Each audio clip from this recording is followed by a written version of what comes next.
Gods have lost.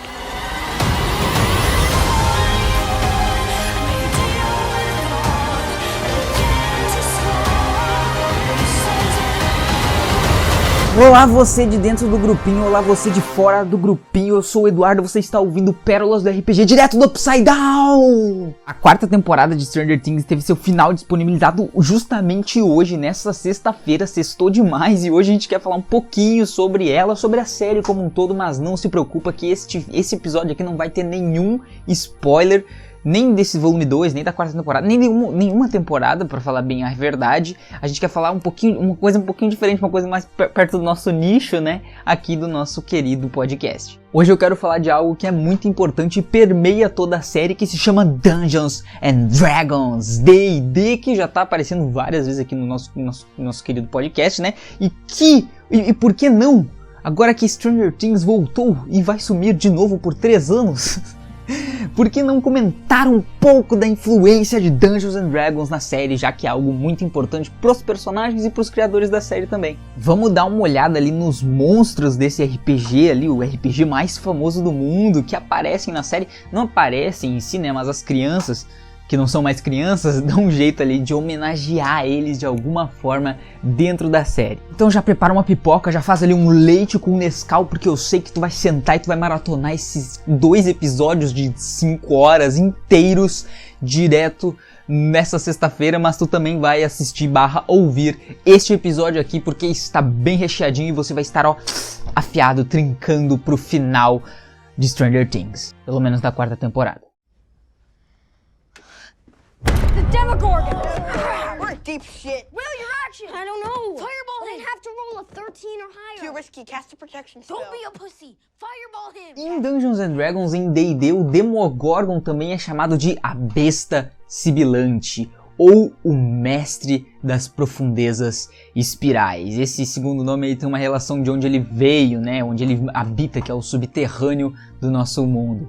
O Demogorgon é uma coisa tão presente, né, uma coisa tão icônica para Dungeons and Dragons, que ele tá ali, né, permeando todas essas campanhas. Inclusive a campanha recente Out of Abyss teve ele como um dos principais antagonistas, né, só que dessa vez para D&D 5ª edição, mas ele tá ali sempre aparecendo ali desde a primeira edição de D&D, que eu acho que, se eu não me engano, é a que os garotos jogam na série na primeira temporada. E ele também pode ser chamado de o Príncipe dos Demônios. Eu não citei isso antes justamente porque isso é um título um pouco mais autodeclarado do que as pessoas realmente chamam ele, né? No RPG, no Dungeons and Dragons, o Demogorgon é um ser meio macaco, meio cobra, meio leão, que tem 2 cabeças, e essas 2 cabeças aí tem 2 consciências diferentes habitando elas. É louco. Ele tem essa característica porque essas duas consciências, né, teve uma tentativa dessas 2 consciências serem fundidas. Isso depois de uma rebelião ali de Aemon contra a Rainha do Caos.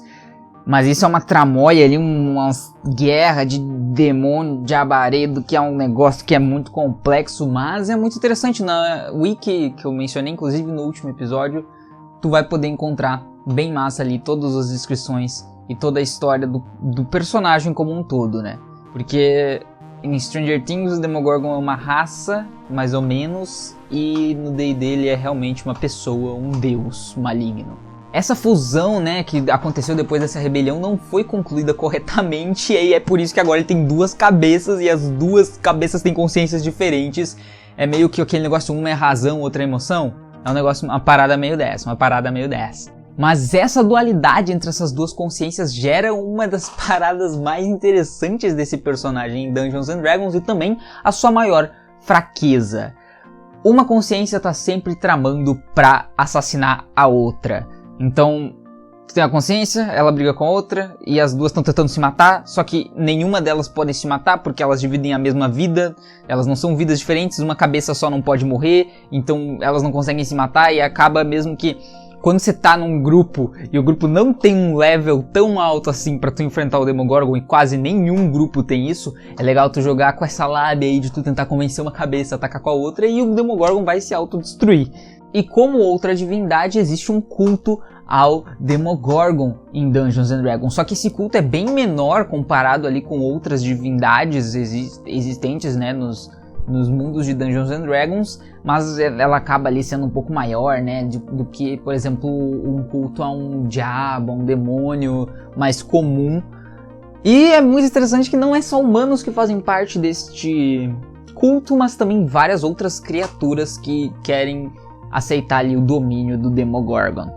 E por falar em diabo e demônio, que tal se dar uma conferida no nosso especial de RPG de Baldur's Gate, um conto de duas cidades, saiu essa semaninha mesmo, na quarta-feira, muito interessante pra tu ir lá curtir, pra tu ver essa vibe de contratos do inferno e não sei o que. É bem interessante, não vou falar muito pra não dar spoiler, mas tu pode conferir, eu tô muito orgulhoso do trabalho que a gente fez naquele episódio, então por favor vai lá dar uma força, eu vou gostar bastante e garanto que tu vai gostar bastante também se tu curte essas temáticas. Uma última curiosidade que eu separei do Demogorgon é que o culto a ele tem um símbolo, e é esse Y meio deturpado, esquisito que é usado aí por eles, e uma característica muito massa desse símbolo é, se eu não me engano, eu não lembro direito, mas quem olha este símbolo fica enlouquecido instantaneamente.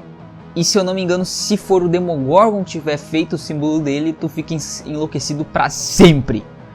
Só de olhar o bagulho. Eu lembro que tinha um estudioso que tentou olhar através dele com um espelho, mas mesmo assim ele enlouqueceu. É uma magia de runa muito poderosa. E se você conhece mais essa história, por que você não coloca aqui nos comentários também, nessa caixinha de perguntas que eu vou deixar aqui mesmo, né? Só tu rolar um pouquinho para baixo ali da tua tela no Spotify, tu vai ver a caixinha de perguntas que eu botei pra ti, ou coloca aqui nos comentários do YouTube se tu conhece mais dessa história. Eu realmente não me aprofundei muito, porque eu só queria falar desse símbolo que é muito massa, essa gimmick de ficar enlouquecido. Like the Mind Flayer.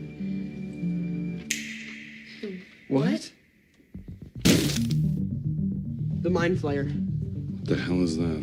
It's a monster from an unknown dimension. It's so ancient that it doesn't even know its true home. Passando pro monstro motherfucker da série inteira, né, o que aparentemente comanda todo o Upside Down, nós temos o Devorador de Mentes. E é muito engraçado que o Devorador de Mentes, ao contrário do Demogorgon, na série ele aparentemente parece ser um ser único, e o ser único era o Demogorgon no RPG, que virou uma raça de seres. Essa parte ficou um pouco confusa que eu falei agora, então só deleta tudo. Vamos falar do Devorador de Mentes! O Devorador de Mentes, ele é um pouquinho abaixo ali do nível do Demogorgon, né? Não é tão high level assim, mas isso porque eles são uma raça inteira. Eles são uma raça inteira e não só um ser único. E os Devoradores de Mentes são conhecidos por serem uma raça de monstros ali com poderes psíquicos que são muito tiranos e controladores. E eles ali, né, o objetivo dos Devoradores de Mentes é conquistar várias dimensões, né, é meio que escravizar vários povos de várias dimensões diferentes pro domínio deles. Já tem uma ligação um pouquinho maior com a série esse monstro aí. Os Devoradores de Mentes são vilões classicões de D&D, uma raça ali de controladores de mente que vagam pelos multiversos, entrando em várias dimensões e controlando a mente das pessoas para os fins perversos deles. Os Devoradores de Mentes são muito divertidos de tu jogar, né, contra eles, assim. Inclusive Baldur's Gate tem uma grande relação com Devoradores de Mente. É muito interessante vocês irem dar uma olhada nisso também. Os Devoradores de Mente têm um nome alternativo, eles também podem ser chamados de Illithids. Os Devoradores / Illithids, eles são ali, né, uma grande raça que ficou muito conhecida por subjugar e controlar, consequentemente, a cabeça de várias outras raças humanoides. Várias outras raças humanoides se perderam completamente e viraram apenas escravos dos Devoradores de Mente. E os Devoradores de Mente, as presas deles, né, eles todos são conectados por uma grande consciência coletiva, ou seja, o que um sente, todo mundo sente. Já tem uma ligação mais assim com a série também, já, né, o Upside Down, no caso, na série o Upside Down é uma consciência coletiva, o Upside Down inteiro, como uma dimensão inteira. No D&D ali os Devoradores de Mente têm essa gimmick de ser uma consciência coletiva, o que um sentiu, o que um saber, o outro vai saber também, essas coisas muito loucas. E juntos os Illithids, eles traçam esses planos maquiavélicos de dominação multiversal nessas cabeças maravilhosas que parecem ter saídos de um conto do Lovecraft, não é mesmo? The hooded cultists chant, "Hail, Lord Vecna." And something else. He is not only missing his left arm, but his left arm. Vecna's dead. Killed by cats. So it was thought, my friends. So it was thought. But Vecna lives. Enfim, nessa nova temporada, temos o Vecna. E o Vecna é um dos inimigos mais poderosos de D&D. Vecna, o necromante, faz o nome de qualquer um tremer na base. O Vecna ele era um exímio combatente ali, né, nas artes das trevas, na necromancia, assim. Vários necromantes também eram, mas o Vecna se destacava. Ele era um dos autores do Livro da Escuridão Vil, que é basicamente um tomo preto, cheio de marcas cinzas, que é um guia, um dicionário, uma enciclopédia de magia obscura, de magia tenebrosa dos capeta. E mais, ele era um combo, ele tinha conhecimentos ocultos, divinos, científicos, necromânticos, tudo junto. Ele era um gênio realmente, porque ele, antes dele se tornar esse ser carcomido, ele era um mago que estuda, né, para ter ali as suas magias. Então ele era um ser muito inteligente acima de tudo. O Vecna cresceu com o passar das edições ali, ele deixou de ser um necromante e se tornou um Lich, né? Um Lich que é um mago morto-vivo. É meio que um espelho, né, do que aconteceu com o Vecna no Stranger Things. Eu disse que não ia dar spoiler, então se você viu, você me entendeu, não é mesmo? Ele se tornou governante de um império próprio, com seus próprios súditos nos planos da existência. E aí, com o passar, né, dessas edições, como eu mencionei antes, ele foi adquirindo mais poder, e aí ele se tornou um ser de conhecimento divino, querendo reunir esse conhecimento, né? Ele tinha um poder sobre os mortos-vivos como nunca antes visto, se tornou uma das divindades mais infames de Dungeons & Dragons, na verdade. Literalmente, ele veio como um mago e foi se tornando aos poucos uma divindade. E é claro, como falar de Vecna se não falar de A Mão e o Olho de Vecna. São dois artefatos importantíssimos na lore do Dungeons & Dragons. Para usar esses artefatos, tu precisa cortar tua própria mão, tirar fora o teu próprio olho e colocar os implantes no lugar. A mão e o olho de Vecna no lugar deles. Esses dois artefatos ali, eles dão um imenso poder de necromancia e de feitiçaria para o usuário deles, mas eles também vão corrompendo a pessoa aos pouquinhos, né? Deixando ela um pouquinho mais malvadinha aos poucos até se tornar um agente do caos, um novo Vecna. Porque afinal, se tu tá falando com um necromante e tu tá com pedaços de um necromante, logicamente tem um pedaço do espírito dele ali, uma coisa meio Horcrux, meio... ou um anel de Senhor dos Anéis. Essa relação com D&D ali fica bem evidente conforme as temporadas vão passando. Tu até consegue fazer umas correspondências, que nem eu fiz aqui com o Devorador de Mentes com o Vecna. E eu fico me perguntando, será que na quinta temporada nós vamos ter um novo monstro? E se ele fosse um novo monstro, qual monstro ele seria? Eu particularmente, eu já postei no Twitter, inclusive, para tu não perder essas minhas interaçõezinhas básicas, tu pode seguir a gente no Twitter, porque é bem bacana. No Twitter, no Instagram, a gente tá fritando bastante naquelas redes sociais ali, vários posts bem alucinados por dia. Então, se tu quiser dar uma interagida, já dá uma seguida ali nas nossas redes sociais. E como eu tava falando, postei no Twitter que o meu sonho é ver um Beholder em Stranger Things. Porque o Beholder, até no Dungeons & Dragons, ele parece uma criatura de Stranger Things. Tipo assim, eles não precisam nem mudar nada, entendeu? Pelo amor de Deus, um Beholder é um dos inimigos mais clássicos de Dungeons & Dragons. Teve um episódio do Caverna do Dragão pro Beholder, vocês não vão fazer uma adaptação?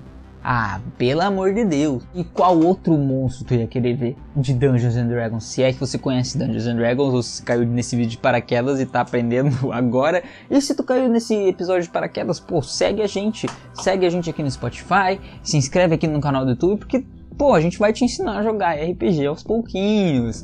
Vamos fazer que nem a rapaziada da série, tirando a parte que a gente quase morre todo ano. Eu não quero nem saber, velho. Vai ser um caos hoje. Hoje vai ser a maratona das maratonas. É melhor não encerrar já por aqui, né? Porque, pelo amor de Deus, eu parei numa parte que, meus amigos... Nossa, é melhor a gente correr, porque... O que você tá fazendo aqui, olhando isso aqui ainda? Pelo amor de Deus, desliga isso, vai assistir.